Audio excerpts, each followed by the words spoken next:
हाँ जी, नमस्कार friends. Star educator के इस यूट्यूब प्लेटफॉर्म में एक बार फिर से आपका स्वागत है। तो आज हम साइंस का बहुत ज़्यादा important topic endocrine system start करने वाले हैं। ठीक है, इसमें से बहुत बार क्वेश्चन पूछा जाता है, बहुत ज़्यादा बार क्वेश्चन पूछा जाता है। ठीक है, तो हम इसको एक एक ग्रंथि को लेके समझेंगे भी, उसका काम क्या है, उसके ऊपर कौन से क्वेश्चन बनते हैं। ठीक है, सब बहुत ही आराम से। इसके मैं 3 पार्ट बनाऊंगा जिसमें पूरा कंप्लीट होगा। ठीक है, और डिटेल में करेंगे और अच्छे से करेंगे। ठीक है, तो चलिए ज़्यादा टाइम न गंवाते हुए स्टार्ट करते हैं। जो हिंदी वाले हैं उनके साथ भी मैं लिख दूंगा। हम स्टार्ट कर रहे हैं एंडोक्राइन सिस्टम।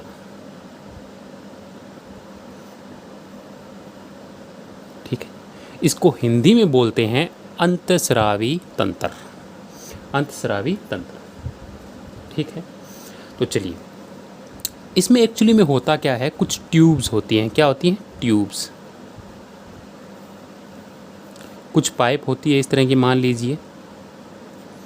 ठीक है, और ये जो पाइप है ना, ये कोई केमिकल एक रसायन एक्सक्रीट करती है, छोड़ती है, जिसे हम बोलते हैं हार्मोन।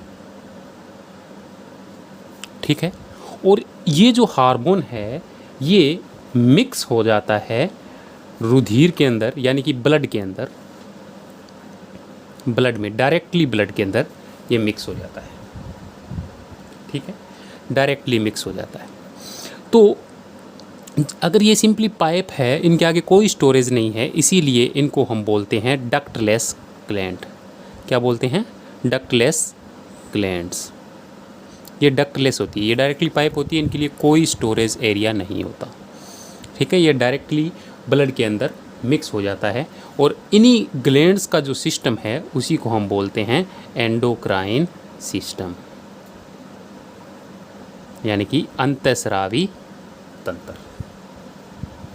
ठीक है, चलिए अब ये ग्लैंड्स कितने टाइप की होती है उस पर बात कर लेते हैं। ये 3 टाइप की होती हैं। ध्यान से देखिए कौन सी। First endocrine, second exocrine, third heterocrine.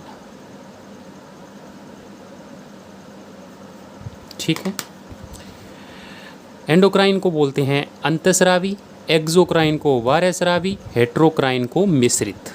ठीक है, जो हिंदी वाले हैं वो भी इसको साथ साथ समझ लें।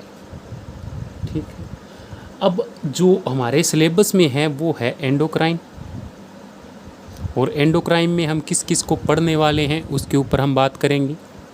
ठीक है, तो सबसे पहले जो एंडोक्राइन ग्लैंड्स हैं वो कौन सी हैं देखते जाइएगा। सबसे पहले है पिट्यूटरी, जिसको हिंदी में बोलते हैं पीयूष ग्रंथि। हिंदी मुझे सही नहीं लिखनी आती तो माफ़ करना, पीयूष। उसके बाद में एक और पी आता है जिसको बोलते हैं पीनियल ग्लैंड। क्या बोलते हैं? Pineal gland.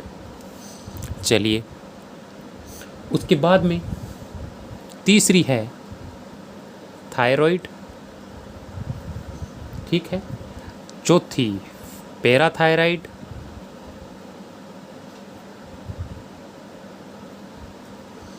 पांचवी है थाइमस। ठीक है, और छठी and last thymus, sorry thymus तो हो ही गई, एड्रिनल ग्लैंड। देखो, पिट्यूटरी को बोलते हैं पीयूष। ठीक है, एड्रिनल को बोलते हैं अधिवक्र। देखो, ये जो अपनी किडनी होती है इसको वक्र बोलते हैं, इसके ऊपर होती है एड्रिनल ग्लैंड जो होती है। ठीक है, उसके बाद में जो पैराथायराइड है, ठीक है, इसको बोलते हैं प्रावतु, और थायराइड को अपतु ग्लैंड। थाइमस को थाइमस ही बोलते हैं और पीनल को पीनल ही बोलते हैं हिंदी में। ये बात समझ में आ गई होगी। चलिए अब हम एक एक करके इन सबको डिस्कस करेंगे।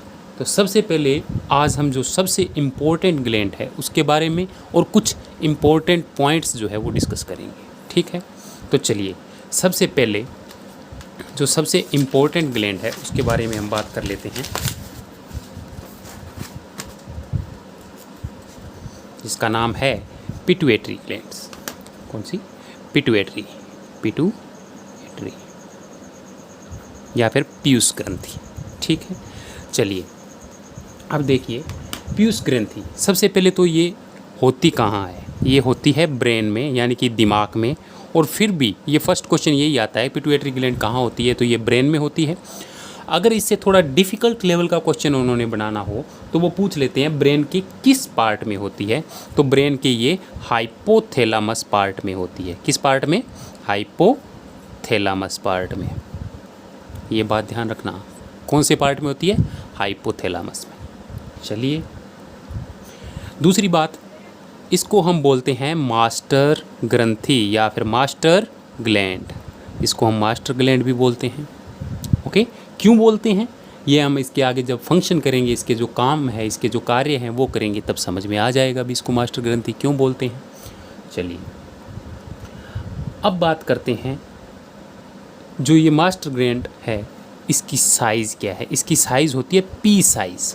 किस साइज़ की होती है? पी साइज़, मटर के दाने जितनी, मटर के दाने के साइज़ की होती है। ये बहुत छोटी होती है पर बहुत ज़्यादा इम्पोर्टेंट है। और ये मोस्ट इम्पोर्टेंट ग्लैंड है। सबसे इम्पोर्टेंट ग्रंथि कौन सी है? पीयूष ग्रंथि। तो एक क्वेश्चन यहाँ पे बनता है, मास्टर ग्लैंड को किसको कहते हैं? पिट्यूटरी को कहते हैं। पिट्यूटरी का साइज़ क्या होता है? पी साइज़ होती है। और एक क्वेश्चन ये बनेगा कि मोस्ट इम्पोर्टेंट ग्लैंड कौन सी है, तो हम क्या बोलेंगे? Pituitary gland. चलिए अब बात करते हैं इसकी सिक्रीशंस की या फिर वर्क की। ठीक है, तो ये काफ़ी सारे हार्मोन जो है वो रिलीज़ करती है। तो सबसे पहले हम बात करेंगे STH हार्मोन की। सबसे पहले तो इसकी फुल फॉर्म क्या होती है? STH सोमेटो, अगर कोई स्पेलिंग मिस्टेक हो तो माफ़ करना, सोमेटोट्रोपिन ट्रोपी, ये चेक करना, ट्रोपिन हार्मोन। ठीक है, मुझे ये चेक कर लेना, टी का ट्रोपिन होता है शायद, या फिर ट्रोपिपियन, सोमेटोट्रोपिन हार्मोन। ठीक है, एक तो बात दीजिए, देखो ST और इसको उल्टा कर दीजिए साथ ही साथ TSH हार्मोन भी ये रिलीज़ करता है। और TSH की फुल फॉर्म होती है thyroid stimulating hormone. Thyroid stimulating hormone मतलब जो थायराइड ग्रंथि है, जिसे हम क्या बोलते हैं? अवतु। हाँ, अवतु को भी ये कंट्रोल करता है या फिर हम कहें स्टिमुलेट करता है। एक तो इनकी दोनों की फुल फॉर्म बहुत ज़्यादा इंपॉर्टेंट है। ओके, अब देखिए ये जो STH हार्मोन है इसका काम देखिए। STH हार्मोन अगर ज़्यादा आ जाए ब्लड के अंदर या फिर कम आ जाए तो इसके अंदर वजह से दो बीमारियां हो जाती हैं इंसान में। ज़्यादा आए तो गिगाटिज़म और कम आए तो डवार्फिज़म। देखो गिगाटिज़म मतलब बहुत लंबा हो जाता है वो,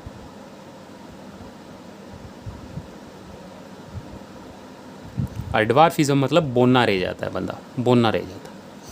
तो ये बहुत इम्पोर्टेंट है। STH हार्मोन अगर ज़्यादा ब्लड में गया तो वो बहुत लंबा बहुत बढ़ जाएगा, अगर कम गया तो डवार्फ रह जाएगा। ठीक है ना, तो ये दोनों इसकी जो फुल फॉर्म है ये भी याद रखना और इसके वर्क है ये भी याद रखना। ठीक है, ये तो सिंपली याद हो जाएगा। ST और TS दोनों एक दूसरे के क्या है? ऑपोजिट है। उसके बाद में जो सबसे इम्पोर्टेंट इसका थर्ड हार्मोन आता है वो है ADH। ADH anti diuretic hormone. Anti diuretic hormone. ठीक है, एंटी डायूरेटिक हार्मोन क्या करता है? ये जो अपना यूरिन बनता है किडनी के अंदर, उसके अंदर जो पानी होता है उसको सोखने का काम करता है। It absorb water from urine. ठीक है, जो अपनी किडनी होती है ये एक दिन में लगभग 1 सेकंड के अंदर लगभग 185 ml जो ब्लड है उसको प्योरीफाई करती है। और दिन में अगर मैं कहूँ तो लगभग इसका बना लेना, कितना बनेगा, 180 के करीब लीटर बन जाएगा ना। 180 लीटर जो ब्लड है उसको प्योरीफाई कर देती है, और इसी 180 लीटर के अंदर 1.75 लीटर जो है वो यूरिन बनता है। ठीक है, चलिए नेक्स्ट देखिए, नेक्स्ट हार्मोन कौन सा है वो देखिए आप। नेक्स्ट हार्मोन है सबसे इम्पोर्टेंट वाला, ऑक्सीटॉक्सिन हार्मोन। ऑक्सीटॉक्सिन हार्मोन, ध्यान दे भाई, ये बहुत इम्पोर्टेंट है। ये प्रेगनेंसी के दौरान होता है, प्रेगनेंसी के दौरान रिलीज़ होता है। ठीक है, प्रेगनेंसी के दौरान जब औरतें गर्भवती होती है तब ये रिलीज़ होता है। देखो, जब वो बच्चे को जन्म देती है तो बहुत ज़्यादा दर्द वो सहन करती है, आप अबाउट 52 बेल दर्द को महसूस करती है, बहुत ज़्यादा दर्द होता है। उनका जो मतलब पेट से नीचे का जितना भी अपना बॉडी सिस्टम है वो सारा का सारा क्या हो जाता है, एक बार के लिए स्थिर हो जाता है, कांस्टेंट हो जाता है, मतलब वो वर्क नहीं करता। ठीक है, शून्य पड़ जाता है। किसके कारण? Due to the release of oxytocin. अब ये ऑक्सीटॉक्सिन हार्मोन है क्या? देखिए, आपने सुना होगा जब दूध निकालने के लिए भैंसों को पहले टिक्का लगाया जाता था, अब तो वो बैन कर दिया गया, वो ऑक्सीटॉक्सिन का टिक्का होता था, भैंसों को लगाया जाता था। ठीक है, वो काफ़ी मतलब अब तो सरकार ने बैन कर दिया है, चलो अच्छी बात है, बैन कर भी देना चाहिए। ठीक है ना, तो वो हार्मोन रिलीज़ होता है ड्यूरिंग प्रेगनेंसी, सिर्फ फीमेल्स के अंदर ये रिलीज़ होता है। चलिए नेक्स्ट हार्मोन देखते हैं हम कौन सा है।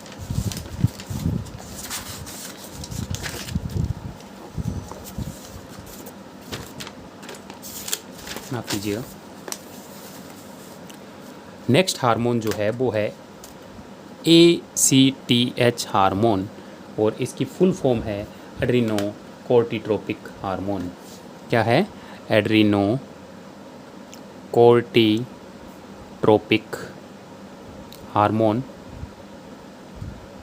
ठीक है, और ये करता क्या है? ये एक्टिवेट करता है किसको? एड्रिनल ग्लैंड को। ओके, यहाँ तक आपको बात समझ में आई होगी। इसके बाद में एक और हार्मोन जो होता है वो है FSH हार्मोन। ठीक है, FSH हार्मोन कौन सा है? Follicle stimulating hormone. देखो भाई, ये रिलीज होता है ओनली इन मैन। ठीक है, क्यों? क्योंकि ये किसको करता है? ये टेस्टिस को स्टिमुलेट करता है, एक्टिवेट टेस्टिस, एक्टिवेट टेस्टिस। ठीक है, ये टेस्टिस को क्या करता है? एक्टिवेट करता है। चलिए, एक और हार्मोन है जिसका नाम है प्रोलैक्टिन हार्मोन। इसका लास्ट हार्मोन, वैसे लास्ट नहीं, काफ़ी और भी हैं, पर ये इंपॉर्टेंट में यही है, प्रोलैक्टिन हार्मोन। तो प्रोलैक्टिन हार्मोन जो है वो कार्य क्या करता है? ये भी ड्यूरिंग प्रेगनेंसी, जब बच्चे को जन्म देती है तब ये रिलीज़ होता है। ठीक है, and it activates memory gland. ये मेमोरी ग्लैंड को क्या करता है? एक्टिवेट करता है। ओके, समझ में आया?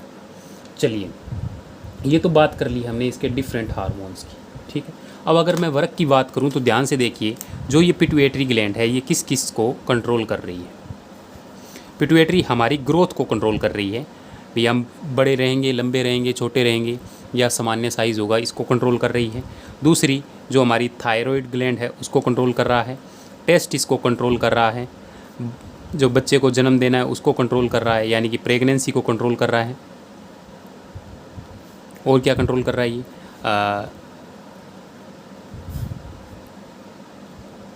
स्पर्म्स को कंट्रोल कर रहा है, यानी कि FSH हार्मोन की सहायता से स्पर्म्स को भी कंट्रोल कर रहा है। तो पिट्यूटरी ग्लैंड मोस्टली हमारी बॉडी के हर पार्ट को कंट्रोल करती है। टेम्परेचर को कंट्रोल करती है क्या? ये भी सोच के आना अगली बार भी, टेम्परेचर को कंट्रोल कौन करता है। ठीक है, नेक्स्ट पार्ट में मैं आपको पूरा इसकी जानकारी दूंगा। ठीक है, चलिए, जितने हार्मोन थे मैंने आपको अच्छे से बता दिए, आपको लगभग समझ में आया होगा। सबसे ज़्यादा इम्पोर्टेंट है, वो भी मैं आपको बता दूंगा एक बार। अब हम कुछ इम्पोर्टेंट जो पॉइंट्स हैं वो डिस्कस कर लेते हैं, ठीक है। इम्पोर्टेंट पॉइंट्स देख लीजिए कौन कौन से हैं इसमें। तो सबसे पहले जो आईएमपी पॉइंट्स हैं वो देखिए। आईएमपी पॉइंट्स के अंदर सबसे पहला, सबसे छोटी यानी कि स्मॉलेस्ट ग्लैंड कौन है बॉडी की? स्मॉलेस्ट ग्लैंड है पिट्यूटरी। कौन सी? पीयूषरी, पीयूष। अगर बिगेस्ट पूछ ले, बिगेस्ट के अंदर फर्स्ट है लीवर, और सेकंड की बात कर ले तो होती है पेनक्रियास, पित्ता, ठीक है। चलिए एक और जो पिट्यूटरी ग्लैंड है ये कोर्टिसोल, ठीक है। जो मैंने आपको बताया था ACTH हार्मोन, एड्रीनो कोर्टिट्रोपिक हार्मोन, उसके अंदर भी कोर्टिट्रोपिक आ रहा है, तो ये कोर्टिसोल हार्मोन को भी रिलीज़ करता है। किसको? कोर्टिसोल को। चलिए कोर्टिसोल को हम स्ट्रेस हार्मोन भी कहते हैं। क्या बोलते हैं? Stress hormone. जब हम चिंता में होते हैं तब ये रिलीज़ होता है, ठीक है। तो एंटी कोर्टिसोल मतलब स्ट्रेस को भी कंट्रोल कौन करता है? पीयूष ग्रंथि कंट्रोल करती है। चलिए नेक्स्ट देखिए, एक क्वेश्चन ये पूछा जाता है अभी ओल्ड एज होने पर कौन सी ग्रंथि लुप्त हो जाती है? तो वो लुप्त हो जाती है थाइमस ग्लैंड। कौन सी? थाइमस, ये याद रखना भाई। नेक्स्ट क्वेश्चन बोलते हैं पेसमेकर। पेसमेकर तो आपने सुना होगा, दिल के अंदर पेसमेकर रखते हैं। Pacemaker of endocrine system. Pacemaker of endocrine system क्या होता है? ये होता है थायरोक्सिन हार्मोन। कौन सा? Thyroxine hormone. और ये थायरोक्सिन हार्मोन है, ये रिलीज़ किया जाता है थायराइड के द्वारा, थायराइड ग्रंथि जो होती है उसके द्वारा, ठीक है। अब एक बात ध्यान दीजिए, लोगों के अंदर पथरी पड़ती है। क्या पड़ती है? पथरी, ठीक है। पथरी, जो किडनी की पथरी होती है, किडनी के अंदर जो पथरी होती है उसका फार्मूला होता है कैल्शियम ऑक्सालेट, ठीक है। कैल्शियम ऑक्सालेट याद रखना भी, बहुत इंपॉर्टेंट है, बहुत बार पेपर में पूछा गया है भी। पथरी के जो केमिकल फार्मूला वो क्या है? वो है कैल्शियम ऑक्सालेट। अब ध्यान दीजिए, जो कैल्शियम का कंट्रोल है ब्लड के अंदर वो किया जाता है थायराइड एंड पैराथायराइड के द्वारा। थायराइड एंड पैराथायराइड, ये भी बात याद रखना भी। कैल्शियम को कौन कंट्रोल करता है? थायराइड ग्रंथि एंड पैराथायराइड ग्रंथि। और किसके द्वारा? ये एक हार्मोन रिलीज करता है कैल्सीटोनिन, कैल्सीटोनिन, उसके द्वारा ये कंट्रोल करता है, ठीक। चलिए एक और चीज़ होती है, एक होती है BMR, ये याद रखना इसकी फुल फॉर्म। BMR की फुल फॉर्म होती है बेसल मेटाबॉलिक रेट। ये क्या होता है?